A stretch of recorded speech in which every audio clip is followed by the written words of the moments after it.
আচ্ছা, তোদের বায়োমলিকিউলসের যে চ্যাপ্টারটা ছিল, যেটা হচ্ছে চ্যাপ্টার 9, ওটা আমি ছোট করে একটু বলে দিচ্ছি।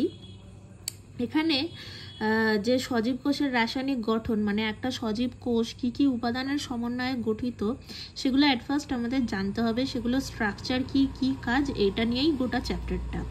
তো মেনলি একটা সজীব কোষের মধ্যে বিভিন্ন টাইপের ইনঅর্গ্যানিক, অর্গ্যানিক বিভিন্ন কম্পাউন্ডস থাকে, মানে জৈব অজৈব কিছু পদার্থ থাকে। যেমন ধর, অজৈব পদার্থের মধ্যে খনিজ পদার্থ, জল, তারপরে হচ্ছে গ্যাসীয় পদার্থ, কিছু লবণ বা আয়ন থাকছে। আর এগুলো গেল হচ্ছে ইনঅর্গ্যানিক কম্পাউন্ড, মানে অজৈব পদার্থ। আর কিছু জৈব পদার্থের মধ্যে কার্বন থাকছে, সালফার থাকছে, lipid, protein, nucleic acid, amino acid, fat, carbohydrate, nucleic acid ইত্যাদি থাকছে। এগুলো সব হচ্ছে জৈব উপাদান, একটা কোষের মধ্যে উপস্থিত সব জৈব উপাদান। আর অজৈব কোনগুলো? খনিজ পদার্থ, জল, গ্যাসীয় পদার্থ, এগুলো হচ্ছে সব অজৈব পদার্থ।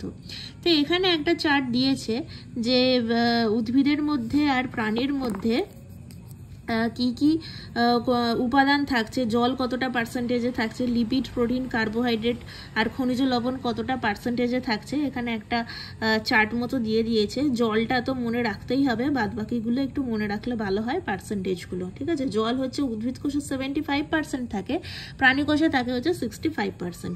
এরপরে যে জৈব মলিকিউলসগুলো আছে, সেই মলিকিউলসগুলো নিয়ে একটু আলোচনা করা হবে। যেমন ধর, এখানে মলিকিউলসের মধ্যে কার্বোহাইড্রেট, প্রোটিন, ফ্যাট, খনিজ লবণ, তারপরে কিছু নিউক্লিক অ্যাসিড আছে। এইগুলো নিয়ে হচ্ছে একটা কোষ পরিপূর্ণ থাকে। এবং যেটা হচ্ছে একটা কোষের বেঁচে থাকার জন্য সবথেকে বেশি গুরুত্বপূর্ণ হচ্ছে এই উপাদানগুলো, যেগুলো হচ্ছে কোষটার বৃদ্ধি করতে হেল্প করে, কোষটার বিভাজন করতে অর্থাৎ সংখ্যায় বাড়াতে হেল্প করে, বিকাশে হেল্প করে। এবং এই প্রধান উপাদানগুলো কি কি আছে না, carbon, hydrogen, oxygen, nitrogen, sulphur, phosphorus, এই পার্টিকেলসগুলো দিয়ে গঠিত হচ্ছে এই কার্বোহাইড্রেট, প্রোটিন, ফ্যাট, লিপিড। তো এই অক্সিজেন, নাইট্রোজেন এগুলোর সমন্বয়ে হচ্ছে এই protein, carbohydrate, lipid, nucleic acid এগুলো তৈরি হয়। তো এই যে অণুগুলো আছে বা বায়োমলিকিউলসগুলো আছে, যেগুলোকে বলা হয় জীবজ অণু, সেই মলিকিউলসগুলো মেনলি হচ্ছে দুটো ভাগে বিভক্ত। একটা হচ্ছে কিছু মাইক্রো মলিকিউলস থাকে, অর্থাৎ ছোট সাইজের কিছু হয়। আর হচ্ছে একটা ম্যাক্রো মলিকিউলস, যেগুলো সাইজ বড় হবে, যেগুলোর ওজন একটু বেশি হবে। আচ্ছা, এখানে যে ম্যাক্রো মলিকিউলসগুলো থাকে, সরি ফার্স্টে আগে মাইক্রো মলিকিউলস বলে দিচ্ছি। মাইক্রোমলিকিউলস যেগুলো থাকে সেগুলো হচ্ছে সাইজে ছোট হয়, এবং এগুলো হচ্ছে বড় যে অণুগুলোর হয়, সেই অণুগুলোর এক একটা একক হচ্ছে মাইক্রোমলিকিউলস। মানে মাইক্রোমলিকিউলসগুলো জুড়ে জুড়ে ম্যাক্রো অর্থাৎ বড় মলিকিউলস তৈরি করে।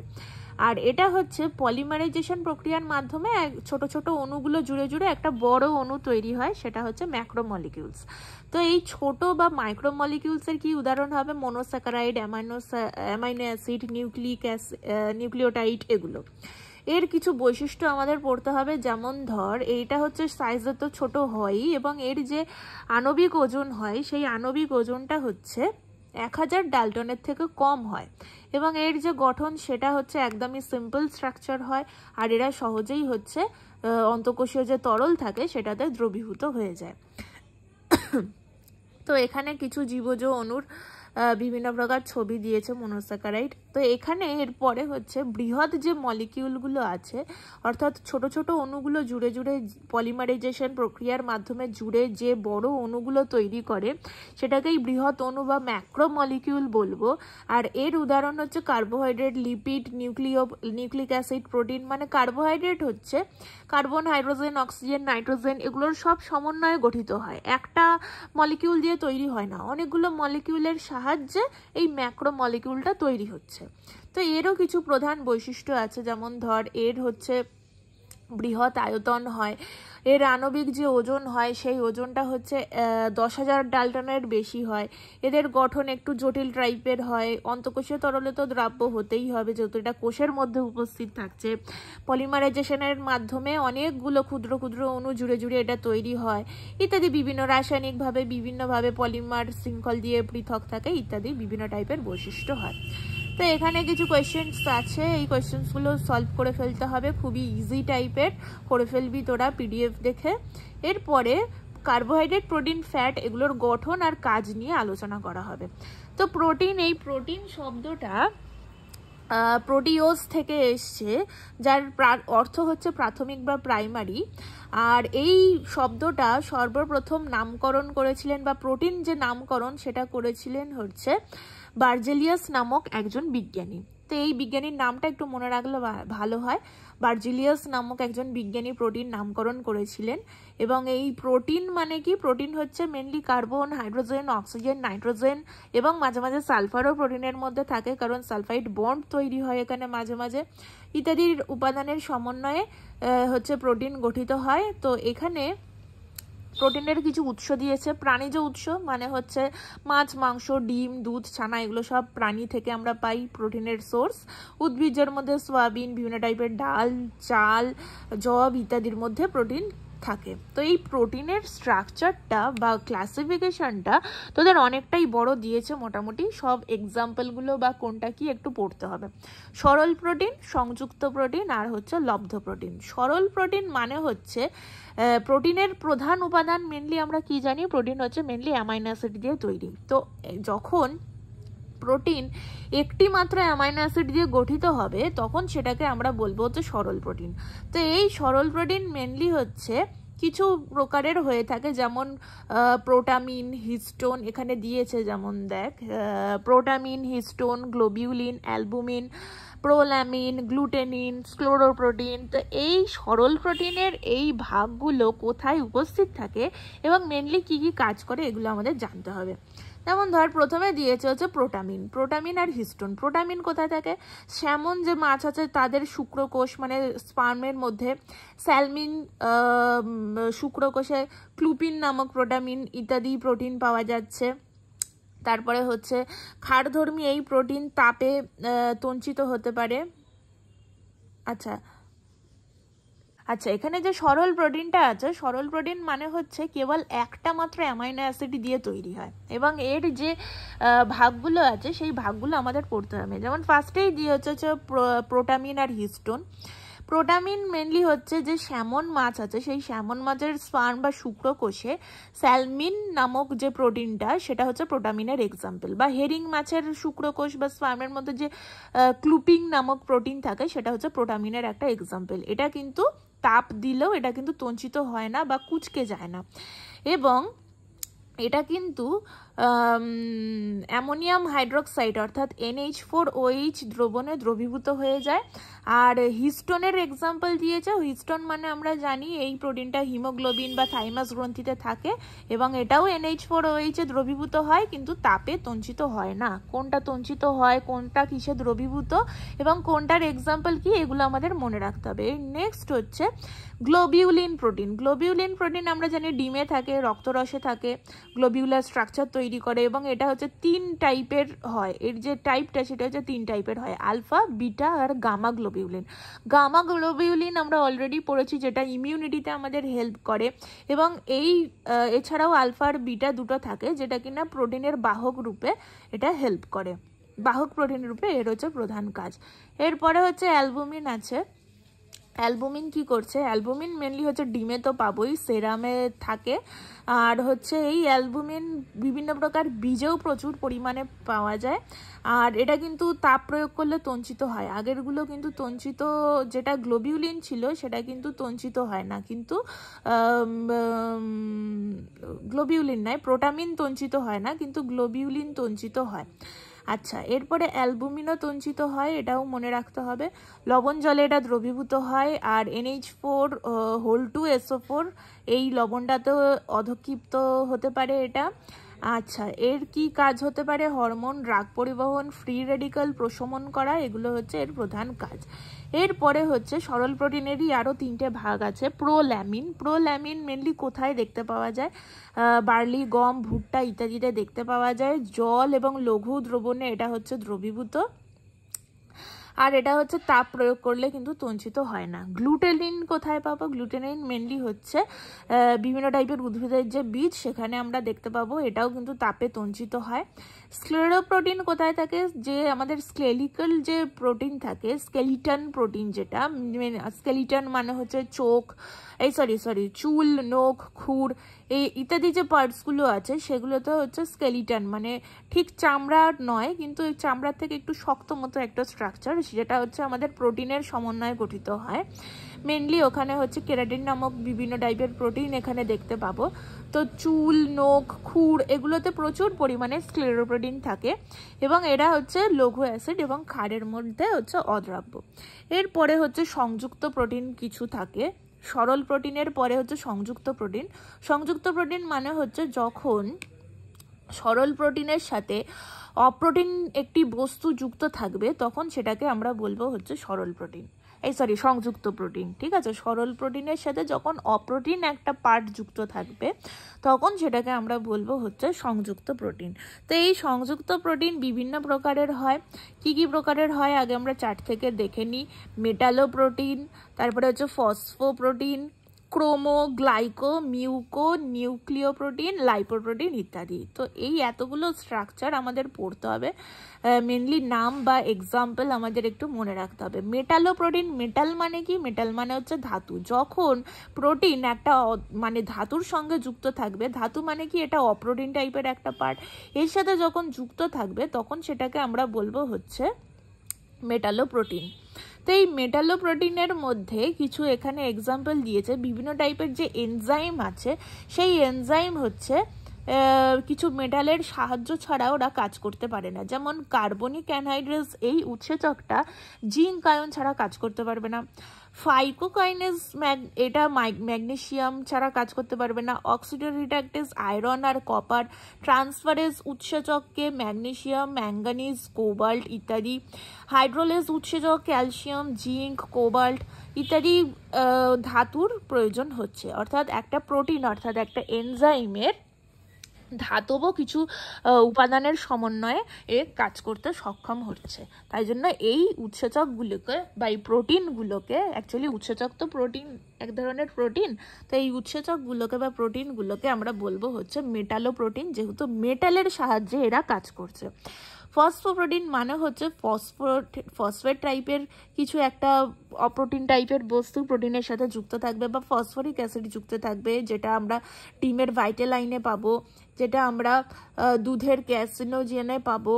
ক্রোমোপ্রোটিন, ক্রোমো মানেই জানি কি? ক্রোমো মানে হচ্ছে রঞ্জক বা রং, যেটা হিমোগ্লোবিন, হিমোসায়ানিন ইত্যাদি রঞ্জক বা ইত্যাদি কালার মেনটেন করতে হেল্প করে।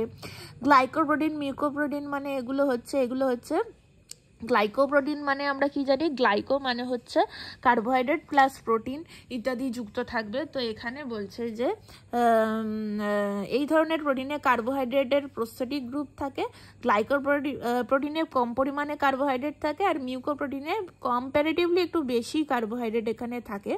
গ্লাইকোপ্রোটিনের একটা এক্সাম্পল কি? ইমিউনোগ্লোবিউলিন, যেটা হচ্ছে আইজি, যেটা হচ্ছে আমাদের ইমিউনিটিতে হেল্প করে। আর মিউকোপ্রোটিনের এখানে এক্সাম্পল দিয়েছে ওভোমিউকয়েড আর হচ্ছে মিউসিন। ওভোমিউকয়েড আর হচ্ছে মিউসিন। আচ্ছা, এরপরে নিউক্লিয় প্রোটিন, নিউক্লিক অ্যাসিডের সাথে যুক্ত থাকবে, মানে যেগুলো হচ্ছে ক্রোমাটিন টাইপের যে সমস্ত প্রোটিন সেগুলো। লাইপোপ্রোটিন, লাইপো মানে কি? লাইপো মানে ফ্যাট, মানে ফ্যাটের সাথে যখন প্রোটিন যুক্ত থাকবে, এইচডিএল, এলডিএল, অর্থাৎ high density lipoprotein, low density lipoprotein এইগুলো। আচ্ছা, এরপরে হচ্ছে লব্ধ প্রোটিন। লব্ধ প্রোটিন টাইপটা কীরকম? এর আগে কি কি পড়লাম? সরল পড়লাম আর হচ্ছে সংযুক্ত পড়লাম। সরল আর সংযুক্ত থেকে যে প্রোটিনটা উৎপন্ন হচ্ছে বা সরল আর সংযুক্ত প্রোটিনের বিভিন্ন প্রকার ভৌত এবং রাসায়নিক প্রক্রিয়ার ফলে যে প্রোটিনটা উৎপন্ন হয় সেটাকে আমরা বলবো হচ্ছে লব্ধ প্রোটিন। তো এই লব্ধ প্রোটিনেরও কিছু ভাগ আছে, যেমন প্রাথমিক এবং গৌণ লব্ধ প্রোটিন। এখান থেকে আমরা শুধু এক্সাম্পল পড়বো। যেমন এখানে প্রাথমিক লব্ধ প্রোটিন যেটা, সেটা তিনটে ভাগ আছে: প্রোটিয়ান, মেটাপ্রোটিন আর তঞ্চিত প্রোটিন। প্রোটিয়ান যেটা, সেটা হচ্ছে জলে দ্রবীভূত হতে পারে না এবং এটা হচ্ছে বিভিন্ন টাইপের উৎসেচক বা জলের প্রোটিনের ওপর যে অ্যাসিড থাকে বা উৎসেচক বা জল থাকে সেইগুলোর বিক্রিয়ার ফলে এগুলো উৎপন্ন হয়। মানে প্রোটিনের সাথে অ্যাসিড, উৎসেচক আর জলের বিভিন্ন টাইপের যে বিক্রিয়া হয় তার ফলে এই প্রোটিয়ান উৎপন্ন হয়। মেটাপ্রোটিন যেটা, মেটাপ্রোটিন মেনলি ওটা জলে অদ্রাব্য এবং লঘু অ্যাসিড বা ক্ষারের মধ্যে ওটা দ্রবীভূত হতে পারে। এটা যে এক্সাম্পল সেটা হচ্ছে অ্যাসিড এবং ক্ষারীয় মেটাপ্রোটিন। তঞ্চিত প্রোটিন হচ্ছে যেটা হচ্ছে তঞ্চিত হতে পারবে এবং সেটা হচ্ছে প্রোটিনের ওপর তাপ বা অ্যালকোহলের প্রভাবের ফলে এই তঞ্চিত প্রোটিন তৈরি হয়ে থাকে, যেমন হচ্ছে তঞ্চিত এগ হোয়াইট এর হচ্ছে এক্সাম্পল। সেকেন্ডারি যে লব্ধ প্রোটিনগুলো থাকে যেটা হচ্ছে গৌণ, সেই গৌণ প্রোটিনের হচ্ছে দুটো টাইপ থাকে এবং এটা হচ্ছে প্রোটিওজ, পেপটোন আর হচ্ছে পেপটাইড সমূহ। প্রোটিওজ মানে হচ্ছে যেটা জলে দ্রবীভূত তাপে তঞ্চিত হয়, এর কিছু এক্সাম্পল পড়তে হবে। এবং হাইড্রোলাইসিস প্রক্রিয়ায় যখন মেটাপ্রোটিন উৎপন্ন হয় এবং তারপরেও যখন এই প্রক্রিয়াটা চলতে থাকে তখন সে যে প্রোটিনটা তৈরি হয় তখন সেটাকে বলবো প্রোটিওজ। এর মেনলি এক্সাম্পলগুলো পড়তে হবে। অ্যালবুমিন থেকে অ্যালবুমিনোজেন তৈরি হয়। আর পেপটোনের কিছু এক্সাম্পল অ্যাম্ফোপেপটোন আর হচ্ছে হেমিপেপটোন। আর পেপটাইড সমূহের কিছু এক্সাম্পল যেটা হচ্ছে অক্সিটোসিন, যেটা অনেকগুলো অ্যামাইনো অ্যাসিড এর মধ্যে যুক্ত থাকে, এটা জলে দ্রবীভূত হয় এবং তাপে তঞ্চিত হয় না। কোনটা তাপে তঞ্চিত হয়, কোনটা জলে দ্রবীভূত হয়, কোনটাকার এক্সাম্পল, এটাই হচ্ছে মেন এখান থেকে পড়ার। এছাড়াও প্রোটিনের কিছু ক্লাসিফিকেশন দিয়েছে। কিছু প্রোটিন এনজাইম হিসেবে কাজ করে, যেটা হচ্ছে জৈব অনুঘটক অর্থাৎ বিক্রিয়ার বেগকে বাড়িয়ে অথবা কমিয়ে দেয়, যেমন ইউরেজ বা ইউরিয়েজ, অ্যামাইলেজ, ক্যাটালেজ, এগুলো সব হচ্ছে এনজাইমেটিক প্রোটিন। কিছু প্রোটিন বাহক হিসাবে কাজ করে, যেটা হচ্ছে দেহের মধ্যে অণু বা আয়নের পরিবহনের হেল্প করে। ইম্পোর্ট সিম্পোর্ট হিসাবে, ইউনিপোর্ট মানে হচ্ছে সেম দিকে মলিকিউলগুলো ট্রান্সফার হবে, সিম্পোর্ট মানে সেম দিকে দুটো আলাদা মলিকিউল ট্রান্সপোর্ট হবে, অ্যান্টিপোর্ট মানে হচ্ছে দুটো আলাদা মলিকিউল দুটো অপোজিট ডাইরেকশনে ট্রান্সফার হবে। তো এখানে মায়োগ্লোবিন, তারপরে হচ্ছে হিমোগ্লোবিন, লাইপোপ্রোটিন, এগুলো সব হচ্ছে বাহক প্রোটিন হিসাবে কাজ করে বা ক্যারিয়ার প্রোটিন বলা হয়। যে কিছু প্রোটিন হচ্ছে কন্ট্রাকটাইল মাসল কন্ট্রাকশনে হেল্প করে, সংকোচন প্রসারণ হতে, অ্যাক্টিন মায়োসিন প্রোটিন। কিছু রেগুলেটরি প্রোটিন আছে যেগুলো কিনা আমাদের বিপাক কাজে হেল্প করে, ইনসুলিন কিন্তু একটা প্রোটিন, জি প্রোটিন, গ্রোথ হরমোন, এগুলো সব হচ্ছে রেগুলেটরি প্রোটিন। কিছু প্রোটিন আমাদের স্ট্রাকচারাল কাঠামোকে সুদৃঢ় বা সংরক্ষিত রাখতে হেল্প করে, কোলাজেন, ইলাস্টিন, কেরাটিন, ফাইব্রোইন ইত্যাদি। নিউট্রিশনে কিছু হেল্প করে, নিউট্রিশন জোগাড় করে দেয়, যেমন অ্যালবুমিন, কেসিন, ফেরিটিন ইত্যাদি। আবার কিছু প্রোটিন আমাদের অ্যান্টিজেনকে ধ্বংস করতে হেল্প করে, রক্ততঞ্চনে হেল্প করে, ফাইব্রিনোজেন, প্রথম্বিন, এগুলো হচ্ছে আমাদের রক্ততঞ্চনে হেল্প করে। আর অ্যান্টিবডি তো আমরা সবাই জানি আমাদের বডির ইমিউনিটিতে হেল্প করে। কিছু টক্সিন প্রোটিন থাকে যেগুলো আমাদের উৎসেচককে হাইড্রোলাইসিস প্রক্রিয়ায় বিভাজিত হতে সাহায্য করে, যেমন সাপের বিষ, রিজিন ইত্যাদি। ঠিক আছে, তো এই প্রোটিনগুলোর প্রত্যেকটা নাম এবং প্রোটিনগুলোর প্রত্যেকটা কাজ আমাদের একটু পড়তে হবে। আচ্ছা, এরপরে প্রোটিনের যে গঠন, সেই গঠনটা আমাদের পড়তে হবে। মেনলি আমাদের বডিতে যে অ্যামাইনো অ্যাসিডের সংখ্যা থাকে, সেই অ্যামাইনো অ্যাসিড মেনলি 20টা থাকে এবং এই 20টা অ্যামাইনো অ্যাসিডকে ম্যাজিক 20 হিসাবে অভিহিত করা হয়। এবং এই অ্যামাইনো অ্যাসিডের যে নামকরণ সেটা করেছেন এমিল ফিশার নামক একজন বিজ্ঞানী। ঠিক আছে, এমিল ফিশার নামক একজন বিজ্ঞানী এই অ্যামাইনো অ্যাসিডের নামকরণ করেছেন। আমাদের বডিতে প্রায় 20টা অ্যামাইনো অ্যাসিড আছে যাকে বলা হয় ম্যাজিক 20।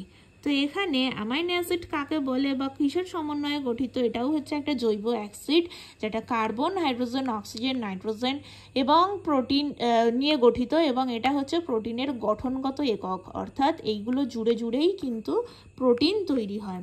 এখানে অ্যামাইনো অ্যাসিডের কিছু স্ট্রাকচার দিয়েছে। মেনলি আমরা জানি অলরেডি যে অ্যামাইনো অ্যাসিডের 4টে অংশ থাকে।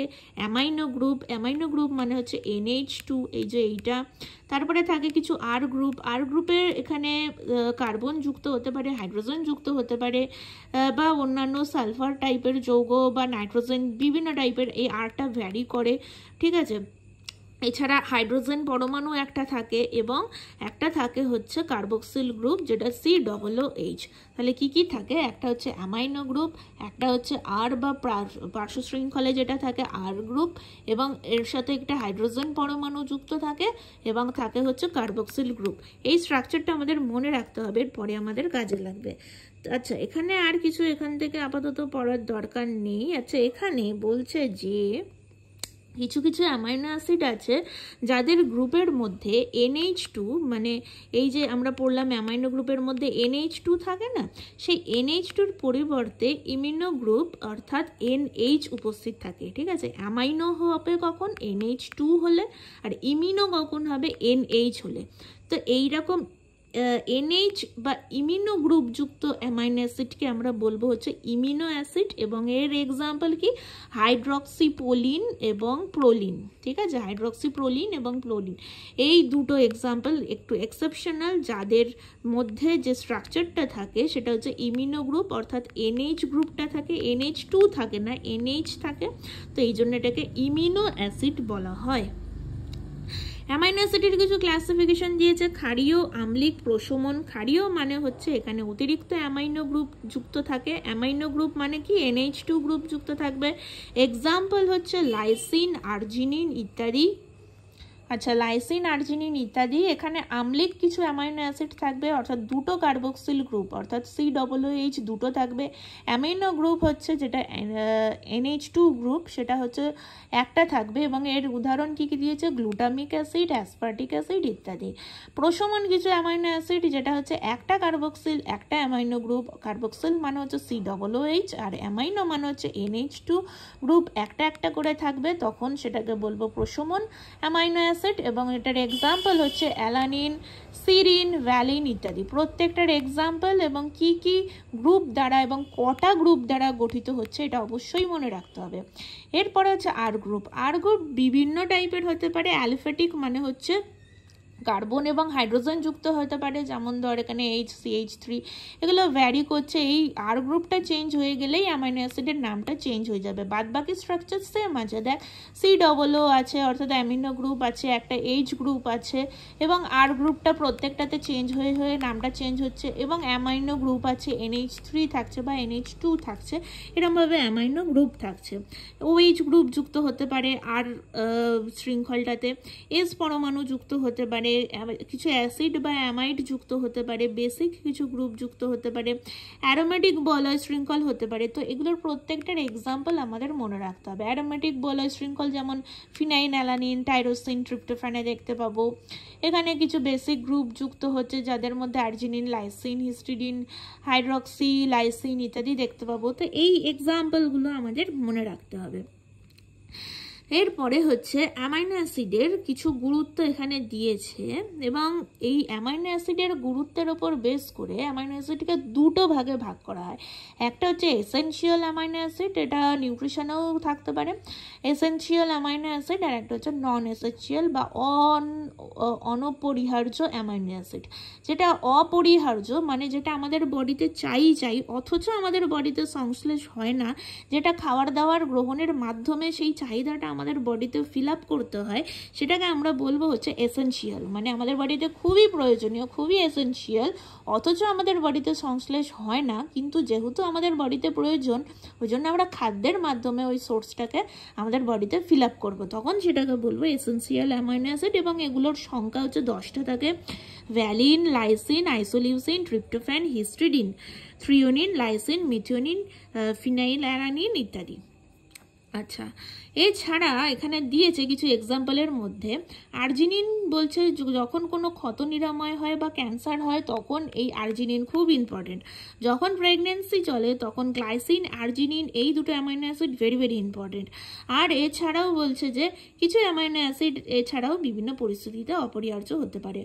আচ্ছা, অনপরিহার্য বা এটা নন এসেনশিয়াল যে অ্যামাইনো অ্যাসিড, যেটা হচ্ছে আমাদের বডিতে খুব একটা বেশি প্রয়োজন নেই, কিন্তু আমাদের বডিতে সংশ্লেষিত হতে পারে, এবং সেগুলো হচ্ছে আমাদের খাবারের সঙ্গে গ্রহণ না করলেও চলে, যেহেতু আমাদের বডিতে সেগুলোর ফিল আপ হয়ে যায়, বডিতে সংশ্লেষিত হয়ে সেগুলোর চাহিদা ফিল আপ হয়ে যায়, তখন সেটাকে আমরা বলবো নন এসেনশিয়াল অ্যামাইনো অ্যাসিড।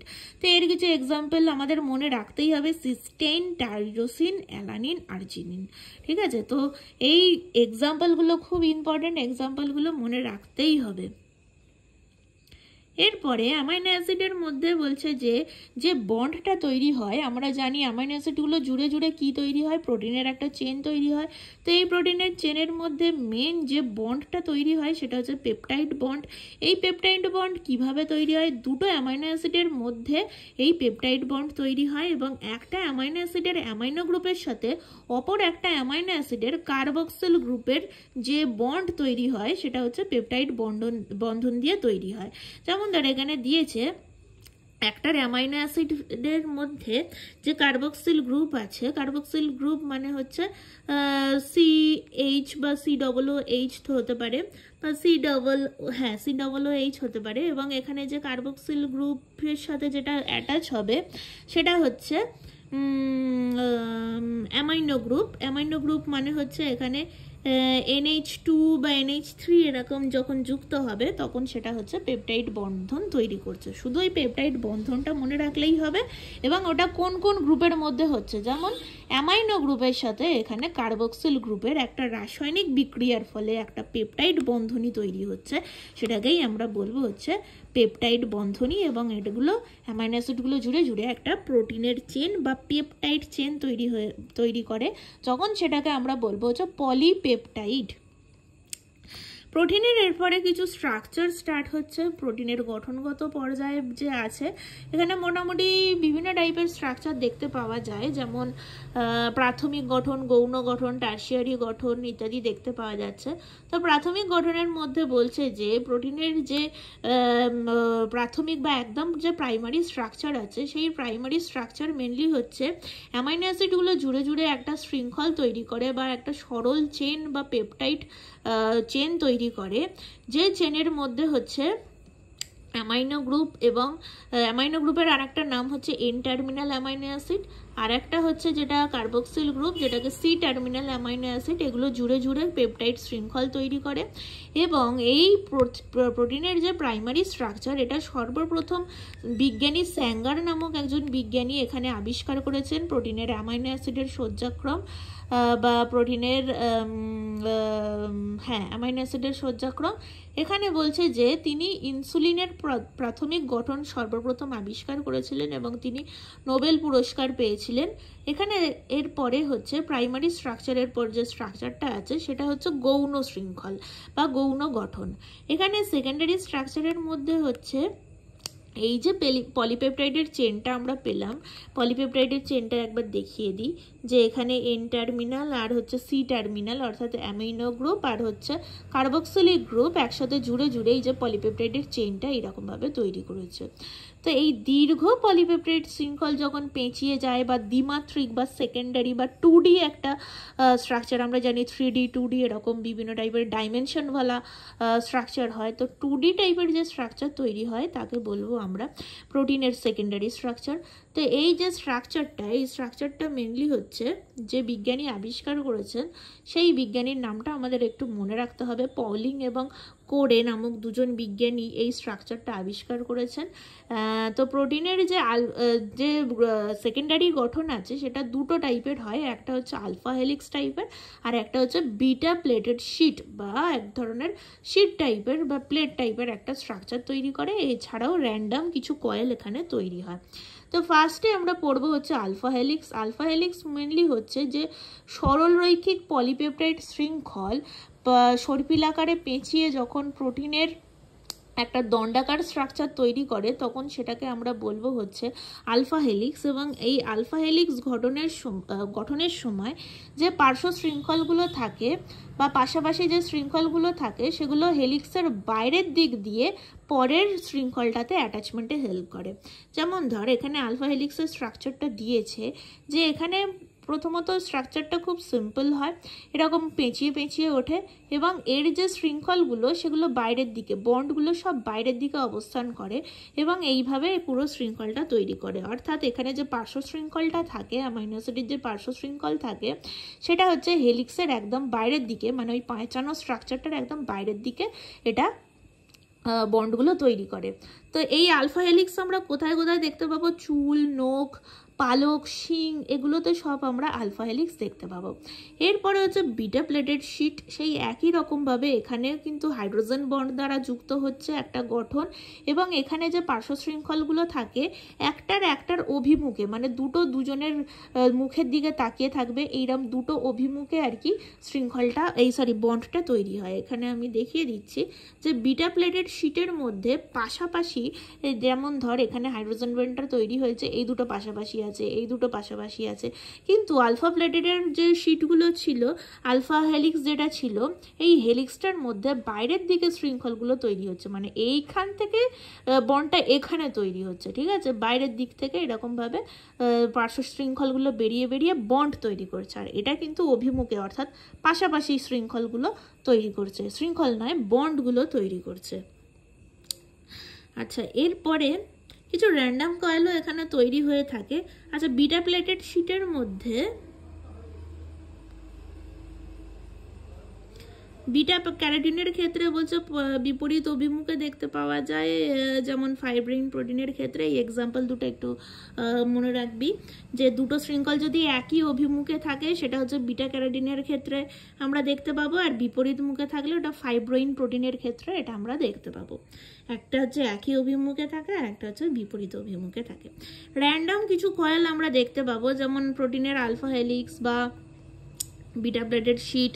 এগুলো ছাড়াও বিজ্ঞানীরা এক ধরনের স্ট্রাকচার তৈরি করে, যেটা র্যান্ডামলি অনেকগুলো পলিপেপটাইড শৃঙ্খল তৈরি করে ফেলছে, সেটা হচ্ছে র্যান্ডাম একটা কয়েল বা র্যান্ডাম শৃঙ্খল তৈরি করছে। যেমন হচ্ছে এখানে যখন পলিপেপটাইড শৃঙ্খলে অনেকগুলো রেসিডিউ থাকছে, যেমন আইসোলিউসিন বা চার্জ রেসিডিউ, গ্লুটামিক অ্যাসিড এবং অ্যাসপার্টিক অ্যাসিড যখন থাকে, তখন এই দুটো গ্রুপের মধ্যে বিকর্ষণের কারণে পলিপেপটাইড শৃঙ্খল র্যান্ডাম কয়েল তৈরি করছে। আচ্ছা, এই যে মেনলি র্যান্ডাম শৃঙ্খলটা তৈরি হয়, কেউ কাউকে আকর্ষণ করতে পারে বা বিকর্ষণ করতে পারে, মেনলি বিকর্ষণের ফলে এই পলিপেপটাইডের মধ্যে একটা র্যান্ডাম কয়েলিং তৈরি হয়, সেটাই হচ্ছে র্যান্ডাম শৃঙ্খল। টার্সিয়ারি যে স্ট্রাকচারটা তৈরি হয়, টার্সিয়ারি মেনলি হচ্ছে, এতক্ষণ আমরা পড়লাম 2D স্ট্রাকচার, এরপরে যে স্ট্রাকচারটা তৈরি হয় সেটা হচ্ছে 3D বা যেটা ত্রিমাত্রিক বাংলায় বলা হয়। তো এই টার্সিয়ারি স্ট্রাকচারটা মেনলি হচ্ছে উৎসেচকের ক্ষেত্রে প্রোটিনের টার্সিয়ারি স্ট্রাকচার হচ্ছে খুবই গুরুত্বপূর্ণ, অর্থাৎ এই যে গৌণ স্ট্রাকচারটা পড়লাম, অর্থাৎ 2D স্ট্রাকচারটা আরও ভাঁজ হয়ে হয়ে এই 3D স্ট্রাকচার তৈরি করে, এবং এটা উৎসেচকের ক্ষেত্রে খুবই গুরুত্বপূর্ণ। এরা হচ্ছে জৈবিকভাবে নিষ্ক্রিয় হয়ে পড়তে পারে, এর যদি গঠনটা বিনষ্ট হয়ে যায়, টার্সিয়ারি গঠনটা যদি বিনষ্ট হয়ে যায়, এরা আর কোনো কাজকর্ম করবে না।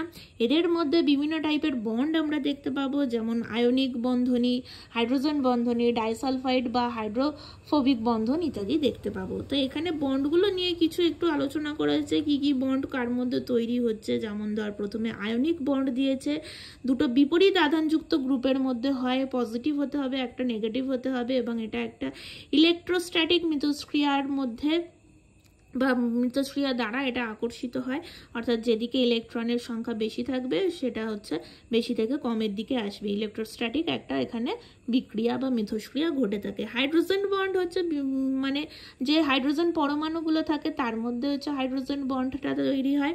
তারপরে হচ্ছে এখানে ডাইসালফাইড কিছু বন্ধনী তৈরি হয়, যেটা হচ্ছে সালফারযুক্ত দুটো অ্যামাইনো অ্যাসিডের মধ্যে এখানে ডাইসালফাইড বন্ড তৈরি হতে পারে। এখানে কিছু হাইড্রোফোবিক বন্ড, হাইড্রোফোবিক মানে কি ভয়, ফোবিয়া, এবং যার মধ্যে জল থাকবে না, এবং দুটো নন পোলার গ্রুপের মধ্যে এই হাইড্রোফোবিক বন্ধনী তৈরি হতে পারে। এরপরে প্রোটিনের আসছে কোয়াটারনারি গঠন, যেটা হচ্ছে অলিগোমেরিক প্রোটিনে দেখতে পাওয়া যায়, এবং এই প্রোটিনের যে ওজন সেটা প্রায় 100 কিলো ডালটনেরও বেশি হয়, এবং এই শৃঙ্খলটাদের মধ্যে এই শৃঙ্খলটা একটু বা এই গঠনটা একটু জটিল টাইপের হয়। এখানে এক্সাম্পলটা খুব ভালো করে মনে রাখতে হবে। কোয়াটারনারি যে স্ট্রাকচার সেটা আমরা মোস্ট প্রবাবলি হিমোগ্লোবিনের মধ্যে দেখতে পাবো। এই হিমোগ্লোবিনের মধ্যে দুখানা আলফা শৃঙ্খল এবং দুখানা বিটা শৃঙ্খল তৈরি হয়, এবং এক্ষেত্রে প্রোটিনটা হচ্ছে মাল্টিমার, এবং প্রত্যেকটা পলিপেপটাইড শৃঙ্খলকে একটাকে সাব ইউনিট হিসাবে ধরা হয়। এরপরে প্রোটিনের কিছু ধর্ম দিয়েছে, এটা মেনলি কলয়েড ধর্মী, এটা জলে দ্রাব্য হতে পারে, লঘু অম্লে দ্রাব্য হতে পারে। আচ্ছা, প্রোটিন মেনলি বর্ণহীন স্বাদহীন হতে পারে। এর কত আণবিক ওজন দিয়ে দিয়েছে, তাপে তঞ্চিত এটা হতে পারে। আবার কিছু কিছু প্রোটিন আছে, এটা এক্সেপশনাল, যেটা মনে রাখতে হবে, যেমন অ্যালবুমিন হচ্ছে তাপ প্রয়োগ করলে তঞ্চিত হয়, যেটা ডিমে থাকে, কিন্তু প্রোল্যামিন এটা কিন্তু তাপ প্রয়োগ করলেও এটা কিন্তু তঞ্চিত হয় না। প্রোল্যামিন এটা মনে রাখতে হবে, ঠিক আছে? প্রোল্যামিন আমরা ফার্স্টেই পড়েছি। ডিন্যাচুরেশন মানে হচ্ছে পার্টিকুলার একটা পিএইচে বা উষ্ণতায় বা ঘনত্বের মধ্যে এক্স রশ্মি বা ইউভি রশ্মি ইত্যাদির প্রভাবে প্রোটিনের যদি এই যে টার্সিয়ারি বা কোয়াটারনারি স্ট্রাকচার যদি গঠনটা ভেঙে যায়, তখন এই ঘটনাকে আমরা বলবো হচ্ছে ডিন্যাচুরেশন। অর্থাৎ এই বন্ডগুলো বা এই স্ট্রাকচারটা যখন ভেঙে যাবে তখন সেটাকে বলবো প্রোটিনের ডিন্যাচুরেশন। বর্ণবিক্রিয়া কিছু দেখায়, মিলান্স টেস্ট যেটা আছে সেটা তো ওদের প্র্যাকটিক্যালেও হবে প্রোটিনের, ওটার মধ্যে কিছু বর্ণবিক্রিয়া অর্থাৎ কালার রিঅ্যাকশন দেখা যায়।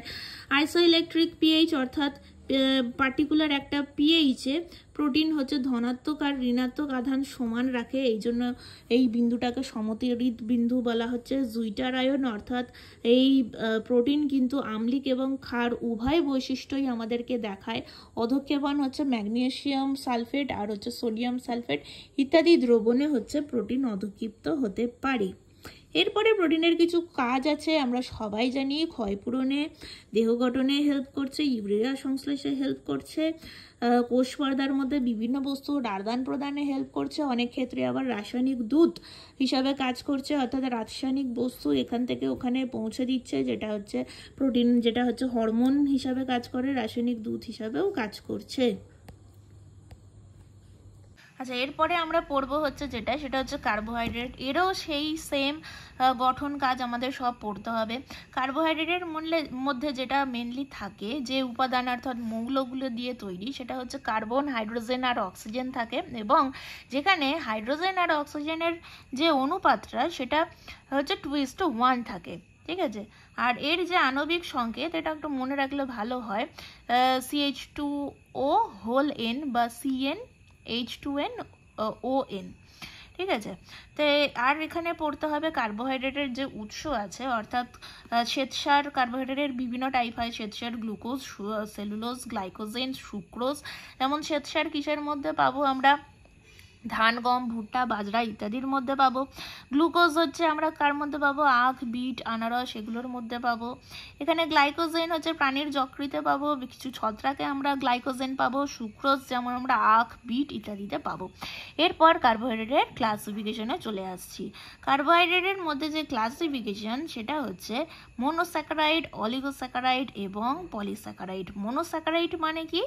একটা মাত্র শর্করা অণু বা একটা অণু দিয়ে গঠিত হবে, একটা শর্করা অণু দিয়ে যখন গঠিত হবে তখন তাকে বলবো মনোস্যাকারাইড। অলিগোস্যাকারাইড মানে কি?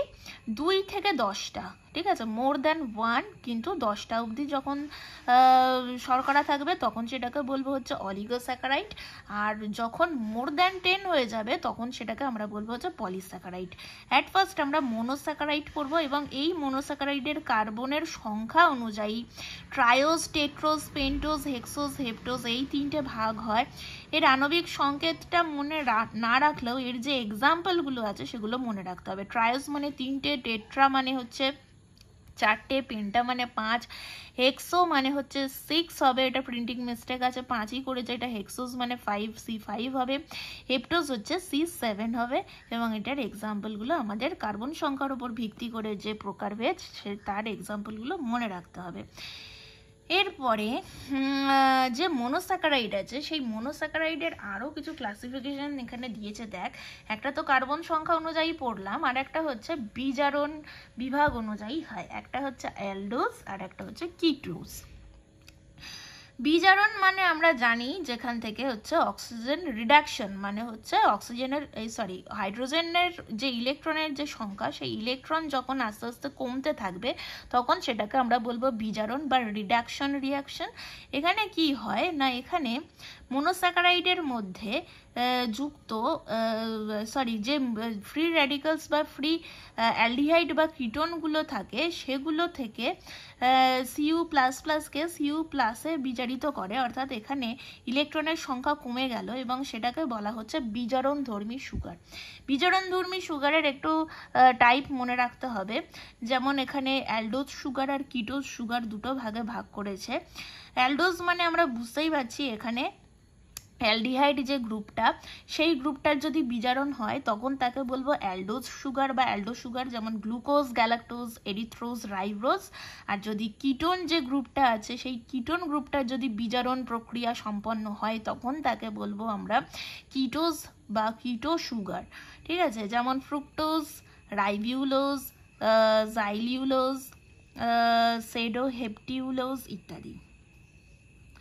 এরপরে আমরা মনোস্যাকারাইডের কিছু ভৌত এবং রাসায়নিক ধর্ম আছে, সেগুলো একটু ছোট করে পড়ব। যেমন এখানে বলেছে এটা তো কেলাসাকার হতেও পারে, এর গলনাঙ্ক কত, এটার বিভিন্ন টাইপের স্ট্রাকচার দেখতে পাওয়া যায়, জাস্ট এটা একটু রিড করে নিবি। ঠিক আছে, মনোস্যাকারাইডের কিছু ভৌত আর রাসায়নিক ধর্ম আছে। এরপরে হচ্ছে অলিগোস্যাকারাইড আছে। অলিগোস্যাকারাইড হচ্ছে মেনলি 2 থেকে 10টা শর্করা নিয়ে গঠিত যে স্যাকারাইড বা যে কার্বোহাইড্রেট, তাকে আমরা বলবো হচ্ছে অলিগোস্যাকারাইড। তো এই অলিগোস্যাকারাইডের কিছু ভাগ আছে। ডাইস্যাকারাইড, ডাইস্যাকারাইডের মধ্যে অনেকগুলো এখানে বন্ধন দিয়েছে, গ্লাইকোসাইডিক বন্ধনই এখানে দিয়েছে। ট্রাইস্যাকারাইড, টেট্রাস্যাকারাইড, পেন্টাস্যাকারাইড, এগুলোর সব এক্সাম্পলগুলো আমাদের মনে রাখতে হবে। ডাইস্যাকারাইডের এক্সাম্পল কি হতে পারে? ডাইস্যাকারাইডের এক্সাম্পল মানে হচ্ছে 1 অণু মল্টোজের আর্দ্র বিশ্লেষণে 2 অণু গ্লুকোজ এবং 1 অণু সুক্রোজের আর্দ্র বিশ্লেষণে 1 অণু গ্লুকোজ এবং 1 অণু ফ্রুক্টোজ তৈরি হচ্ছে, তখন সেটাকে ডাইস্যাকারাইড। অর্থাৎ এখানে মল্টোজ থেকে যখন আর্দ্র বিশ্লেষণ হচ্ছে গ্লুকোজ আর গ্লুকোজ 2 অণু গ্লুকোজ তৈরি হচ্ছে, তাই জন্য ডাইস্যাকারাইড বলা হচ্ছে মল্টোজকে। সুক্রোজকে যদি আমরা ভাঙি তাহলে দেখব গ্লুকোজ আর ফ্রুক্টোজের সমন্বয়ে হচ্ছে সুক্রোজ তৈরি। তো গ্লুকোজ আর ফ্রুক্টোজকে যদি আমরা জুড়ে দিই সুক্রোজ পাবো, তাই জন্য সুক্রোজ হচ্ছে এখানে ডাইস্যাকারাইড। সেই রকম করে ট্রাইস্যাকারাইড আছে, যেমন এখানে যদি র্যাফিনোজকে ভাঙি গ্লুকোজ, ফ্রুক্টোজ, গ্যালাক্টোজ পাবো। টেট্রাকে যদি দেখি তাহলে স্ট্যাকিওজকে ভাঙলে আমরা গ্লুকোজে এখানে দেখ 4 অণু গ্লুকোজ তৈরি হচ্ছে। ঠিক আছে, স্ট্যাকিওজকে যদি আমরা ভাঙি বা আর্দ্র বিশ্লেষণ করি তখন আমরা পাবো হচ্ছে 4টে গ্লুকোজ। তেমন পেন্টাস্যাকারাইড এক্সাম্পল হচ্ছে ভার্বাসকোজকে যদি আমরা ভাঙি বা হাইড্রোলাইসিস বা আর্দ্র বিশ্লেষণ করি, জলের উপস্থিতিতে যেটা হাইড্রোলাইসিস করা হয়, তখন সেটা আমরা 5 অণু গ্লুকোজ পাবো। তো এই প্রত্যেকটার এক্সাম্পল আমাদের মনে রাখতে হবে। ডাইস্যাকারাইড, ট্রাইস্যাকারাইড, টেট্রা, পেন্টা, এইগুলোর সবগুলোর আমাদের এক্সাম্পল মনে রাখতে হবে। এরপরে চলে আসছি পলিস্যাকারাইড। পলিস্যাকারাইড মানে হচ্ছে মোর দ্যান 10টা যখন কার্বোহাইড্রেট থাকবে তখন সেটাকে আমরা বলবো হচ্ছে পলিস্যাকারাইড। এই পলিস্যাকারাইডের মধ্যে এই পলিস্যাকারাইডের মধ্যে যে টাইপগুলো আছে সেগুলো আমাদের একটু জানতে হবে। যেমন এখানে পলিস্যাকারাইডের 2টো ভাগ দিয়েছে মেনলি, হোমোপলিস্যাকারাইড আর হচ্ছে হেটেরোপলিস্যাকারাইড। হোমোপলিস্যাকারাইড মানে আমরা বুঝতেই পারছি যে এখানে একই প্রকারের মনোস্যাকারাইড দিয়ে যখন তৈরি হবে, অর্থাৎ সবই গ্লুকোজ, সবই ফ্রুক্টোজ, এরকম দিয়ে যদি তৈরি হয় তখন সেটাকে আমরা বলবো হচ্ছে হোমোপলিস্যাকারাইড। আর হেটেরো মানে হচ্ছে ডিফারেন্ট, মানে দুটো বিভিন্ন টাইপের দুটো বিভিন্ন টাইপের মনোস্যাকারাইড দিয়ে যখন গঠিত হবে তখন সেটাকে হেটেরোপলিস্যাকারাইড বলবো। হোমোপলিস্যাকারাইডের এখানে কিছু ভাগ আছে, গ্লুকোসান, ফ্রুক্টোসান, তারপরে হচ্ছে গ্যালাক্টোসান বা গ্যালাক্টান ইত্যাদি। গ্লুকোসান মানে বুঝতেই পারছি হোমোপলিস্যাকারাইড এবং 2টো গ্লুকোজ অণু দ্বারা গঠিত হবে, যেমন সেলুলোজ, স্টার্চ, গ্লাইকোজেন এগুলো। ফ্রুক্টোসান মানে বুঝতে পারছি এখানে যে হোমোপলিস্যাকারাইড থাকবে সেটা ফ্রুক্টোজ অণু, শুধুমাত্র ফ্রুক্টোজ অণুর সমন্বয়ে গঠিত হবে, সেটাকে ফ্রুক্টোসান বলবো, যেমন ইনিউলিন। গ্যালাক্টোসান মানে কি দিয়ে তৈরি হবে? গ্যালাক্টোজ অণুর সমন্বয়ে, শুধুমাত্র গ্যালাক্টোজ অণুর সমন্বয়ে এটা তৈরি হবে, সেটাকে আমরা বলবো হচ্ছে গ্যালাক্টোসান বা গ্যালাক্টান বলবো, যেটার এক্সাম্পল হচ্ছে আগার আগার। ঠিক আছে, আচ্ছা, এরপরে হচ্ছে হেটেরোপলিস্যাকারাইড। তো অলরেডি বললাম যে এখানে যে দুটো বা বিভিন্ন প্রকারের মনোস্যাকারাইডের সমন্বয়ে এই হেটেরোপলিস্যাকারাইড গঠিত হয়। তো এখানে হেটেরোপলিস্যাকারাইডের কিছু ভৌত রাসায়নিক বা পলিস্যাকারাইডের ভৌত রাসায়নিক কিছু ধর্ম দেওয়া আছে, এগুলো একটু রিড করে ফেলতে হবে। কার্বোহাইড্রেটের কাজটা একটু রিড করে ফেলতে হবে।